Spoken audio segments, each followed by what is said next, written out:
La ansiedad no es otra cosa que un mecanismo natural, fisiológico, mental, que intenta anticiparse ante un problema, una amenaza o una situación que nos pueda hacer daño.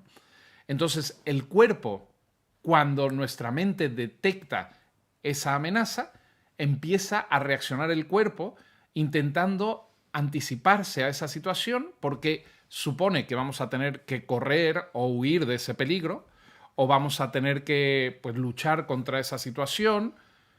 Entonces, ¿qué sucede? Físicamente, pues, por ejemplo, el corazón empieza a latir más rápido para generar más flujo de sangre, más oxigenación y que los músculos tengan mayor rendimiento. La sudoración normalmente está más asociada a descender o bajar la temperatura corporal porque también supone que vamos a hacer un esfuerzo físico y se está preparando para empezar a regular la temperatura física, la temperatura corporal y también genera tensión física para darnos más fuerza, más resistencia y tener más capacidad de aguantar situaciones o dolor en esos momentos. Entonces hay una serie de, de funciones físicas, químicas que se activan naturalmente cuando nuestra mente está interpretando un peligro. Entonces, lo primero que hay que entender es que la ansiedad no es una enfermedad, no es un problema en sí, sino que es un mecanismo de defensa natural y sobre todo anticipatorio. Entonces, podemos decir que la ansiedad de alguna manera forma parte, nos ayuda a lo mejor, pues si tenemos un peligro, si viene un león, a correr y a salvarnos, ¿no? De alguna manera nos ayuda a sobrevivir, Bueno, no es un enemigo. Claro, lo que pasa es que ahora en día pues es muy difícil que te encuentres un león en la ciudad, ¿no? Bueno, pero te puedes encontrar otros peligros, ¿no? Pero para la mente sí es como si viniera un depredador a atacarnos, ¿no? Cuando nosotros pensamos pues en la bronca que nos va a echar el jefe porque hicimos mal en algo en el trabajo o alguna discusión que hemos tenido con un familiar o con un amigo, todas esas situaciones para nuestro cerebro pues prácticamente son o se interpretan de la misma manera que si fueran una amenaza real.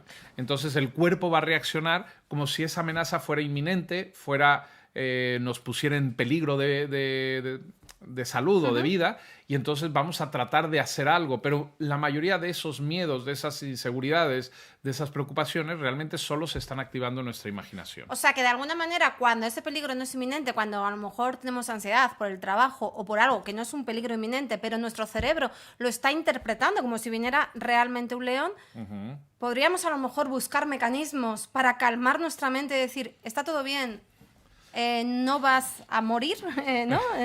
Claro.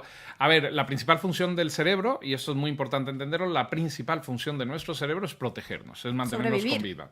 Entonces, Claro. cualquier situación que nuestro cerebro interprete como un peligro, pues inmediatamente va a activarse. ¿De acuerdo? Lo que pasa es que la mayoría de los peligros que vivimos hoy en día no son inminentes, son o suceden realmente en nuestra mente, en nuestra imaginación. Son anticipaciones a cosas que a lo mejor suceden. Y la mayoría de las veces, si se dan cuenta, un porcentaje muy alto de esas preocupaciones ni siquiera se manifiestan como las estábamos imaginando. Pero, sin embargo, tenemos la tendencia de tratar de resolverlas o de evitarlas. Entonces, ahí es donde empieza el problema porque, efectivamente, la mente está interpretando como que hay un peligro inminente, pero si ese peligro no existe, entra un poco nuestra mente en un cortocircuito y trata de otras maneras de buscar ese alivio o esa sensación de que ya ese peligro se ha desactivado.